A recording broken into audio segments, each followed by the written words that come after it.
Meron kasing mga araw na hindi talaga para sa'yo. Kagaya ng mga aksidente, depresyon, walang pera, na-impound pa yung motor ko. At ngayon, babalik muna ako sa pagbo-vlog ko para na ma-share ko po sa inyo itong bago kong motor ko pong ito. At tara, let's go! Woo! What's up sa inyong lahat mga ka-LDays? At syempre, ito, nagbabalik po ako sa pag-vlog ko po for this day. At tara, i-share ko po sa inyo to. Tara, let's go. So, itong topic ko na to is yung bago kong motor ngayon. Nako, nakalimutan ko palang i-off tong signal light. Ito pala yun, si Baja CT100. At siya nga po pala, sa bahay ko na po to i-review para malaman po ninyo kung bakit nagbago po yung motor ko ngayon. So, ito na po yung bagong motor ko po. So, old model na po siya.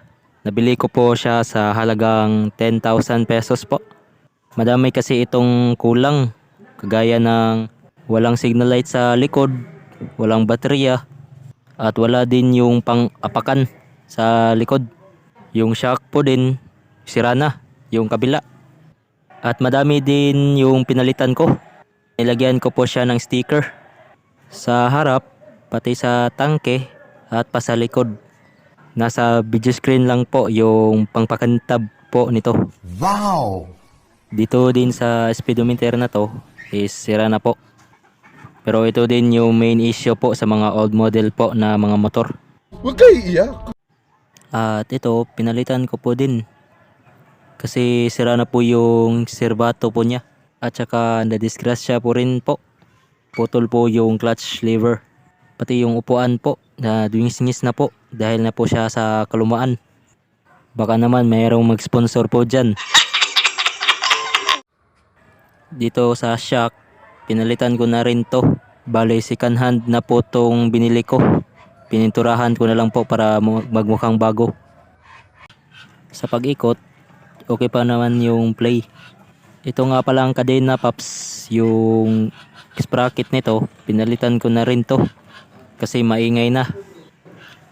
At ito nga po pala yung kulang sa signal light. Ito, pinalitan ko na rin po. Tsaka yung tambutso, stock, at yung apakan po sa likod, pinawilding ko. Tabachoy kasi yung kaangkas ko nun, kaya nasira. Yung makina pa nito, goods pa naman, wala pang lagitik. Ito, pina-extend ko to para hindi po siya madumihan yung makina po natin. Dito sa last review is ito flasher. Ang binili ko po is yung meron pong sounds para po sa uso dito sa amin po. So kung meron pa kayong mga katanungan po, paps, please comment down below lang po. Kung satisfied po ba yung 10,000 na binili ko po nito. May nakalimutan ko po pala yung brake shoe po nito. Bali dalawa ko po yung binili ko po. At overall po, napaka okay at swabe po siyang gamitin. So ito nga po pala yung mga tinig po sa makina po niya. Overall po, napaka goods pa rin. At yung issue lang po niya is expired lang po yung registro po niya.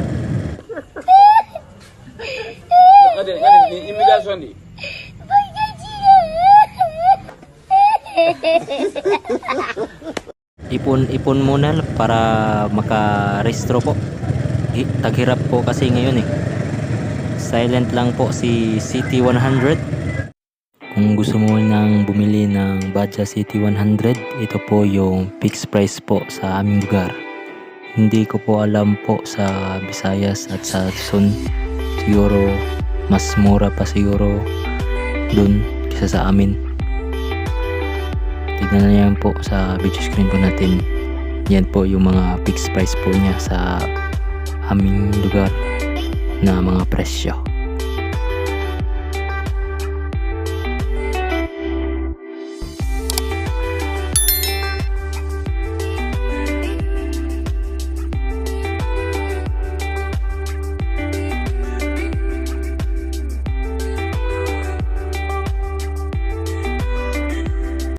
At yan lang po yung review ko po sa ating bagong motor ko po is si Baja City 100. Ayun lang po. Goodbye. God bless us all.